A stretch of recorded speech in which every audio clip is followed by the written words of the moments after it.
사랑합니다. 저는 지난주에 이 앞선 본문 가지고 스데반의 일로 말미암아 일어난 환난으로 많은 교인들이 예루살렘에서 흩어져야 했다고 말씀드렸습니다. 그러나 그들은 단지 흩어지기만 한 것이 아니고 그들이 가는 곳마다 복음을 전했고 교회를 세웠고 그 교회에 모이기를 힘쓴 줄 믿습니다. 우리 교회도 그런 교회 되면 좋겠습니다. 그리고 예루살렘 교회의 큰 죄인이었던 사울까지도 그를 나의 동역자로 끊임없이 받아들이고 함께 일하는 모습을 보여주었던 게 바로 우리가 꿈꾸는 초기 교회의 모습인데, 우리 교회도 이렇게 끊임없이 사람들을 사랑하고 환대하는 능력의 공동체, 사랑의 공동체가 되면 좋겠습니다. 그리고 오늘 본문이 이어져서 그때에 헤롯이 손을 들어 교회 중 몇 사람을 해하려 하매, 그때가 언제입니까? 예루살렘 교회와 안디옥 교회가 서로의 필요들을 발견하고 주거니 받거니 하면서 교회들을 도와가고 교회가 성장해 갈 그때에, 그러면 교회의 주인이신 하나님께서 교회를 더 부흥하도록 가만히 보호해 주시면 되는데, 헤롯이 손을 들어 교회 중에 몇 사람을 해하려 하매, 교회가 아무리 흥왕해도 때로는 교회를 박해하는 무리들도 있는 법이지요. 여기 헤롯이라고 하는 사람은 예수님 태어날 때 헤롯 대왕이 아닙니다. 그의 손자 헤롯 아그리파 1세를 의미합니다. 이 헤롯 아그리파 1세는 헤롯 대왕이 다스렸던 영토를 다시 자신의 권위 아래 뒀어요. 그래서 굉장히 권위가 있는 왕이었고 유대인들의 마음을 얻으려고 참 많이 노력했어요. 그래서 유대인들에게도 인기가 많았던 왕이었습니다. 그런데 이 사람이 인기를 더 얻고 싶었어요. 그래서 교회 중 몇 사람을 해하려고 하다가 교회의 기둥 같은 사도 요한의 형제 야고보를 칼로 죽이니 유대인들이 기뻐함을 보고, 야고보가 누굽니까? 예수님과 함께 변화산에 올라갔던 삼총사 중에 한 사람 아닙니까? 너무 허망하게 죽은 거 아니에요? 3년 동안 제자 훈련 시켰으면 늙을 때까지 평생에 귀하게 사용하시지 왜 이렇게 일찍 죽여버리셨나요? 교회가 큰 상처를 받고 크게 두려워할 수 있는 바로 그때 유대인들은 크게 기뻐하고 있었습니다. 때로 정치인들은 이런 이벤트를 즐기죠. 자신에게 표를 주어야 할 사람들, 그들에게 표를 더 받고 인기를 더 받기 위해서 못된 이벤트를 행합니다. 그 표적이 바로 교회가 될 수도 있어요. 그렇게 유대인들이 기뻐하는 것을 보더니 이 헤롯이 마음에 다시 먹고 이제는 교회 대표인 베드로도 잡아야 되겠다. 베드로를 잡으려 할새 때가 무교절이라. 무교절은 유월절 다음에 나오는 7일의 축제 기간을 의미합니다. 이때는 쉽게 말하면 유대 정신으로 가장 충만한 때예요. 우리말로 하면 3.1절 이후에 광복절이 7일간 오는 기간이에요. 애국 정신이 충만한 때, 요즘 흔히 행해지는 이슬람의 라마단 기간과 같은 기간이죠. 그렇게 유대 정신으로 충만한 그때 베드로를 잡으려고 했고 잡았고, 이 유월절 무교절 축제가 끝나면 끌어내려 했다. 베드로는 이제 완전히 죽은 거예요. 교회도 끝장나는 거예요. 기둥 같은 사도 야고보가 죽었습니다. 그 형제 요한의 마음은 어떻겠습니까? 그의 사촌이자 그와 함께 예수님께 제자 훈련 받았던 베드로도 갇혔습니다. 이제 죽습니다. 교회는 뭘 해야 할까요? 좀 할만하면 박해가 시작되고 다 죽어나가는데 모일까요? 말까요? 바로 그때 베드로는 옥에 갇혔고 교회는 그들을 위하여 간절히 하나님께 기도하였더라. 옥에 갇힌 베드로를 보고 이제 낙심하고 하나님은 살아계신가? 하나님은 교회를 사랑하시는가? 질문을 하고 교회를 떠날 만도 한데 그들은 오히려 그를 위하여 간절히 하나님께 기도하였더라. 더 이상 베드로를 못 만날지 몰라요. 그러나 그렇지 않지요. 우리는 기도 가운데 베드로를 만날 겁니다. 헤롯은 한 사람 베드로를 옥에 가두었는지 몰라요. 그러나 절대 우리의 기도는 갇히는 법이 없는 줄 믿습니다.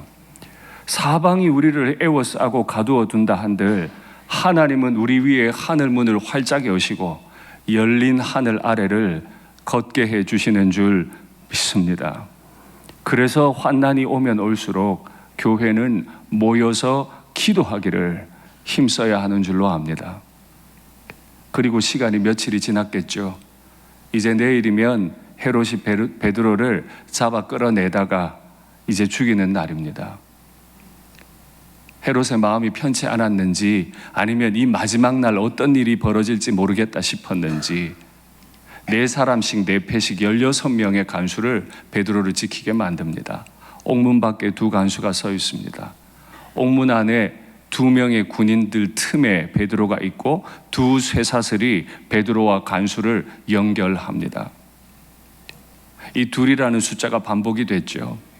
2 군인과 2 쇠사슬, 완벽하게 베드로의 사지를 묶고 있습니다. 얼마나 마음이 심란할까요? 이제 내일이면 죽어요. 교회는 어떡하죠? 내가 죽는 건 그렇다 치고 이제 교회 어떻게 해요? 안 그래도 박해받아 힘든데 이렇게 또 내까지 죽어버리면 교회 어떻게 해요? 마음이 심란해서 잠이 안 와야 될 텐데 누워 잠들었더니 아무리 베드로라도 이건 너무 심하잖아요. 아니 이 상황에 어떻게 잘 수 있어요? 내일 죽는데 나까지 죽으면 이제 교회 몇이나 남는다고. 아직 성숙하지 못한 이 교회 어떡하라고. 그런데 베드로는 아는지 모르는지 그냥 천하태평으로 깜빡 앉아 조는 것도 아니고 누워 잤대요. 어떻게 잘 수 있었을까요? 아무것도 몰라서? 사랑도 없고 애정도 없어서? 아이고 뭐 나야 죽으면 이제 바로 천국에서 눈 뜰 텐데 뭐 이래서? 그렇게 생각할 수도 있겠습니다만 저는 좀 다르게 묵상해 봤습니다. 이 사람이 이렇게 어려운 가운데 어떻게 잠들 수 있었을까?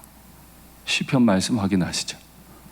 너희가 일찍이 일어나고 늦게 누우며 수고의 떡을 먹음이 헛되도다.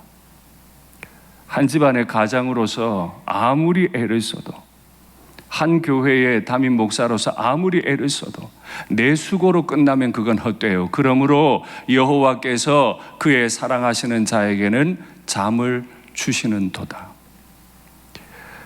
어쩌면 마지막 밤이 될지도 모르는 이날 밤에 교회를 걱정하고 자신과 자신의 가족을 걱정해야 하는 베드로는 잠들 수 없을 터이지만은 그가 누워서 잘 수 있었던 건 하나님께서 그에게 잠을 주셨기 때문인 줄 믿습니다. 두려워할 만하지만 두려워하지 않고 간수들 틈에 붙잡혀 있지만 하나님의 품 안에서 잠들 수 있게 하나님이 만들어 주신 줄 믿습니다. 그러면 그냥 가만히 있는데 갑자기 잠을 주셔서 픽 잠든 겁니까? 그럴 수도 있겠죠. 제가 그 자리에 없었으니 몰라요. 그러나 또 묵상해 봅니다. 하나님, 베드로는 이렇게 어떻게 편안하게 잠들 수 있었습니까? 혹시라도 예수님이 얼마 전에 하신 말씀을 베드로가 기억하고 그 안에서 평안을 누렸기 때문은 아닐까요? 갈릴리 해변에서 예수님께서 베드로에게 이런 말씀을 하셨죠. 확인하겠습니다. 내가 진실로 진실로 내게 이르노니 네가 젊어서는 스스로 띠띠고 원하는 곳으로 다녔거니와 베드로야 너는 지금 젊어. 그래서 마음껏 다니게 될 거다. 그런데 네가 오랜 후에 늙게 되는 날에는 네 팔을 벌릴 건데 남이 너에게 띠띠우고 원하지 아니하는 곳으로 데려가리라. 아직 베드로는 젊어요. 주님께서 분명히 말씀하셨어요. 너는 늙을 때까지 살 거고 늙어서 다른 사람이 너를 결박해서 데려가는 날이 올 거다. 아직 젊은 베드로 입장에서는 죽을 날이 안 된 걸 알고 있어요. 이렇게 생각하니 너무 두려운 거 있죠. 죽이겠다는데, 간수도 다 묶어도 왔는데, 이제 내일이면 난 죽는데 안 죽는다고 믿을 수 있겠습니까? 아무리 주님께서 젊어서는 늙어서는 말씀하셨다 하더라도 내 앞에 칼이 있는데, 내 손목 내 발목에 착고가 채워져 있는데 두렵지 않겠어요? 감정의 요동이 일어나지 않겠습니까? 그렇게 서로 사랑했던 야고보가 칼에 맞아 죽는 걸 보고 감정이 흔들리지 않겠습니까? 어떻게 그는 감정을 통제할 수 있었습니까? 어떻게 그 두려움의 감정을 다스리고 평안히 누워 잠들 수 있었겠습니까? 그래서 우리 주님께서는 이미 이 모든 일들을 예견하시고 그들에게 감정을 통제할 수 있는 능력을 허락하셨죠. 그게 뭔지 확인하시죠. 사도와 함께 모이사 그들에게, 그 두려워하고 있는 도망갔던 사도들에게 분부하여 이르시되 예루살렘을 떠나지 마라. 너희가 도망가고 싶을 날이 올 텐데 떠나지 말고 내게서 들은 바 아버지께서 약속하신 것 성령을 기다리라. 내 인격, 내 노력 가지고는 이 두려움의 감정을 통제하지 못합니다. 이 분노의 감정을 통제 못해요. 그런데 아버지께서 약속하신 성령께서 내 영에 임하시면 내가 그걸 기다리고 있다가 그 영을 받으면 통제할 수 있죠. 하나님이 말씀하시기를 말세에 내가 내 영을 모든 육체에 부어주리니 너희의 자녀들은 예언할 것이고 너희의 젊은이들은 환상을 보고 너희의 늙은이들은 꿈을 꾸리라. 할렐루야. 방금 전에 베드로는 계집종 아이가 너도 그 당이라 라는 말에 나는 예수 모릅니다 3번 부인했던 사람이죠. 옥에 갇혀서 이제 내일이면 죽어야 되는 이 상황에서 누워 잠든 베드로와 가야바의 법정에서 나는 예수님을 모릅니다라고 부인한 베드로 사이에 무슨 일이 일어났습니까? 예수님께서 말씀하신 대로 예루살렘에 120명이 모여 마가의 집에서 기도하던 중에 성령께서 강력하게 임재하셔서 그를 바꾸어 놓으셨죠. 그 어떤 두려움도 이겨낼 수 있는 영을 그에게 부어주셨죠. 그래서 그는 한 구절의 말씀, 네가 늙어서 남들이 너를 띠띠고 갈 때까지 너는 죽지 않을 거라고 그 말씀을 해석하고 받아들이고 죽음을 목전에 두고도 누워 잠들 수 있는 사람이 된 줄 믿습니다. 그렇게 성령 충만하게 잠들어 있을 때 주의 천사가 와서 베드로를 깨웁니다. 그리고 저절로 옥문이 열립니다. 착고가 풀려요. 그리고 길거리로 다 인도해 내니까 이에 베드로가 정신이 들어 이르되 이게 꿈이야 생시야? 도무지 이해를 할 수 없었는데 바깥에 찬바람을 맞아서 깨달았을까요? 많이 다니던 거리를 보고 깨달았을까요? 밖에 나와서 정신이 번쩍 들었어요. 주께서 천사를 보내사 헤롯의 손과 유대 모든 백성들의 기대에서 벗어나게 하신 줄을 알았다. 그렇죠. 하나님은 교회를 박해하는 사람을 알고 계세요. 지금 교회가 어떤 형편에 있는지도 알고 계세요. 악한 사람들이 교회를 없애버리려는 기대를 가지고 있는 것도 알고 계세요. 그러나 하나님은 그 악한 기대를 완전히 꺾어버리시는 분이신 줄 믿습니다. 이걸 알았던 거예요. 그리고는 깨닫고 라고 그래요. 뭘 깨달았을까요? 그 거리에 나와서 베드로가 깨달은 건 뭘까요?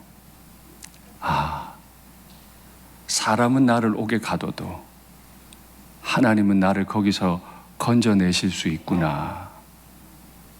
대제사장과 유대인들의 칼날이 아무리 무서워도, 헤롯의 야욕이 아무리 무서워도 하나님이 보호하고자 하시면 다 지킬 수 있구나.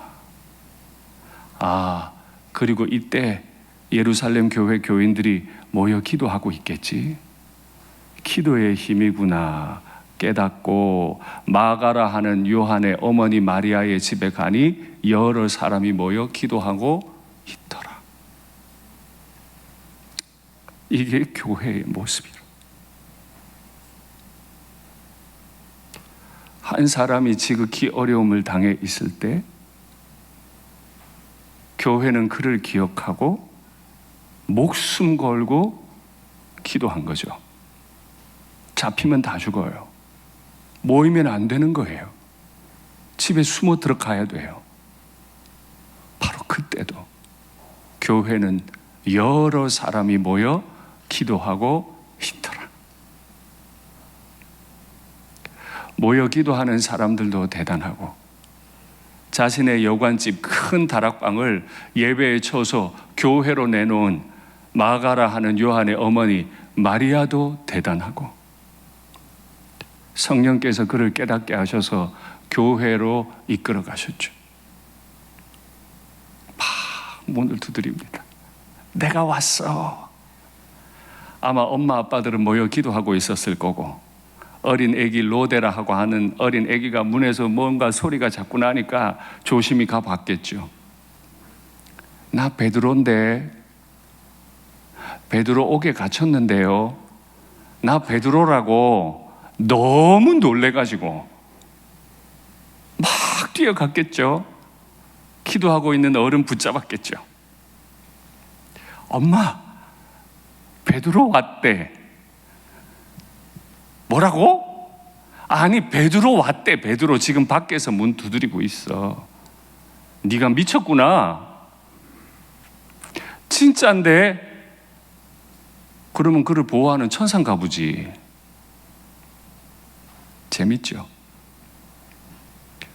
목숨 걸고 기도의 자리에 나와 기도했던 기도자들이 하나님이 그 기도를 들으시고 베드로를 지금 문 앞에 갖다 놨더니 미쳤대요. 그런 일은 일어날 수 없다는 거예요. 그러니까 이 여자아이가 힘을 써서 말하기를, 아니라고! 참말이라고! 우리는 이렇게 우둔해요. 제법 열심히 기도합니다. 근데 기도하면서도 믿지를 못해요.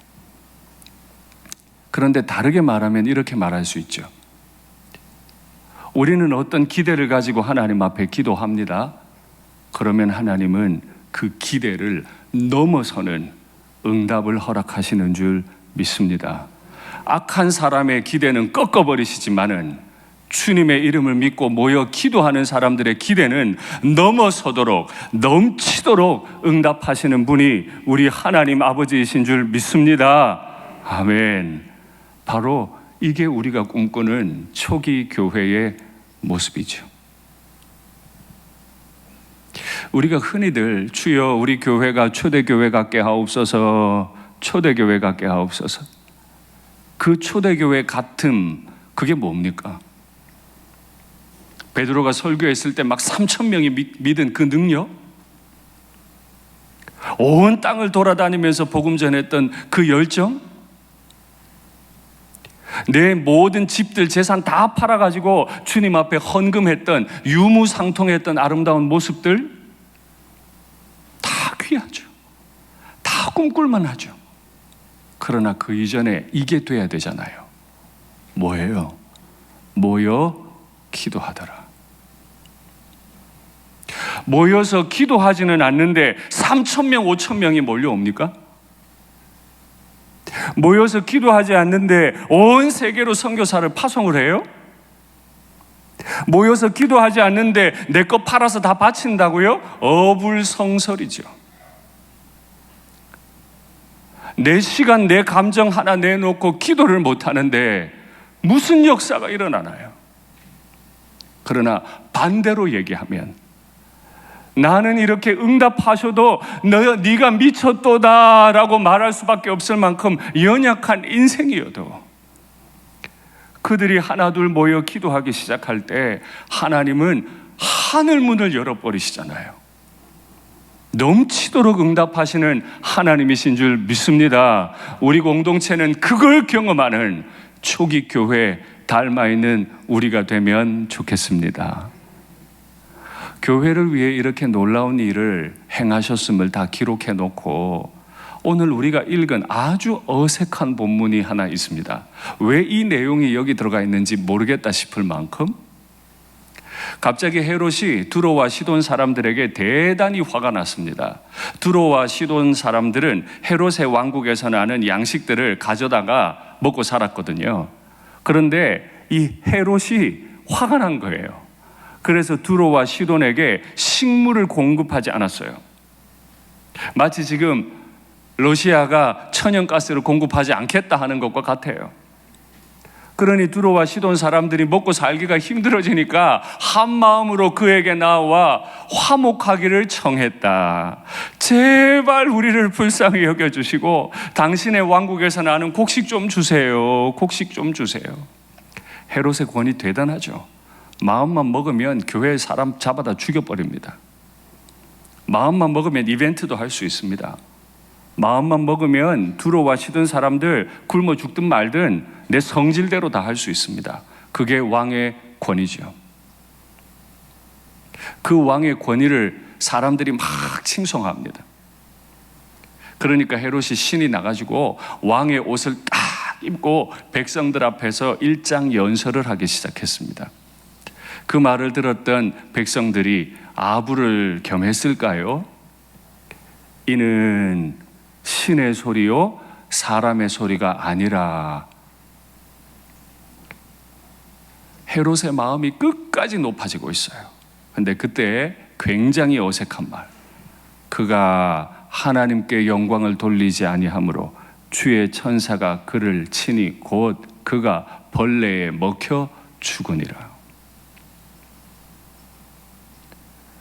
칼을 들어서 교회를 박해하려 하는 사람이 누군지 보고 계셨던 하나님은 벌레를 보내서 그를 죽여버리셨습니다. 교회는 능력이 없는 사람들의 모임입니다. 그가 할 수 있는 거라고는 모여서 기도하는 것밖에 없어요. 그러면 전능하시고 다 아시는 하나님께서 교회를 이렇게 아름답게 보호하시죠. 누가 교회를 어렵게 하는지 보고 계셨다가 그를 심판하십니다. 헤롯의 칼과 유대인들의 기대는 꺾어버리신 하나님이 그 연약한 인생들이 모여드리는 무지렁이들의 기도는 들으시고 놀랍게 응답하시는 줄 믿습니다. 그렇게 권위가 높았던 헤롯은 그 작은 벌레들에 먹혀 죽어버렸지만 하나님의 말씀은 흥왕하여 더하니라. 너무 좋잖아요. 권위가 그렇게 높았던 헤롯이었지만 하나님의 말씀은 더 커서 헤롯을 죽이고 하나님의 말씀은 오히려 더 흥왕해지고 수많은 사람들이 주께로 더해지는 역사가 있었어요. 교회가 할 일은 다른 게 아니죠. 서로 모여서 예루살렘과 안디옥 교회가 주거니 받거니, 유대인의 교회와 이방인의 교회가 서로 주거니 받거니 사랑하는 교회. 정말 어렵고 힘든 때라도 함께 모여 여럿이 모여 간절히 하나님께 기도하는 교회. 여러분께 묻겠습니다. 지금 교회에서 골방 기도가 진행되고 있습니다. 기도하고 계십니까?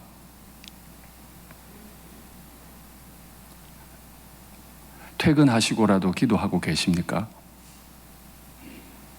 정말 하나님 앞에 깊이 엎드려 계십니까? 기도하는 많은 분들께서 제게 부탁을 하세요. 목사님 기도해보니 너무 좋은데 본당문 안 잠그면 안 되냐고. 봄, 가을로만 골방기도 하지 말고 1년 내내 교회당 문 열어주면 좋겠다고. 뒤에 와서 함께 기도하다 보면 철철 우시는 분들의 눈물, 하나님 이 기도 듣고 계시죠. 축복하지 않을 수 없는데 우리 일산교회 그가 누구든 기도의 자리에 나와서 하나님 앞에 엎드려 간절히 기도하는, 하나님의 능력을 마음에 담는 성령 충만한 우리 한 분 한 분이 바로 그런 교회 되면 좋겠습니다. 바나바와 사울이 부조의 일들을 다 마치고 마가라 하는 요한을 데리고 예루살렘에서 돌아오니라. 지난주에 받았던 말씀과 연결되는 거 아시겠죠? 예루살렘 교회에 큰 기근이 들어서 어렵다고 하니까 안디옥에 있는 교회가 형제들이 각각 힘을 써서 예루살렘 교회를 위한 부조금을 냈어요. 그걸 들고 바나바와 사울이 왔는데 이제 사울과 바나바가 그 부조의 일을 다 마쳤어요. 돕는 거 다 마치고 돌아가는데 예루살렘 교회가 그냥 안 보냈어요. 누구 보냈다고요? 마가라 하는 요한을 함께 보냈다. 이 마가라 하는 요한은 누굽니까? 마가복음을 기록한 사람. 그리고 아까 본문에서 보셨지만 마가라 하는 요한의 어머니 마리아, 부잣집 아들, 우리를 위해 예배당을 다 내놓은 그분, 걸리면 다 죽는 바로 그때 자신의 집에 모여서 기도하도록 정말 최고의 일꾼, 그의 아들을 이방인 교회를 위해 보내요. 얼마나 좋아요. 이게 교회라. 그 무지렁이들이 얼마 전까지 나는 예수를 모르노라 다 도망갔던 자들이 모여 기도하고 성령 받으니까 할 수 없는 일들을 담대하게 거침없이 해나가는 모습을 보입니다. 말씀을 맺겠습니다. 예수님 믿고 온전한 교회가 되고 주님 앞에 헌신하고 살아가려 하면 악한 기대들이, 우리를 박해하려는 수많은 시도들이 생길 겁니다. 그러나 우리 하나님은 악한 기대는 꺾으시고 거룩한 사람들의 그 거룩한 기도에는 넘치도록 응답하실 하나님이심을 믿습니다. 이번 한 주간에도 기도의 자리에서 이 간증을 넘치도록 하시는 귀한 은혜의 성도님들, 그 삶이 되시기를 축복합니다.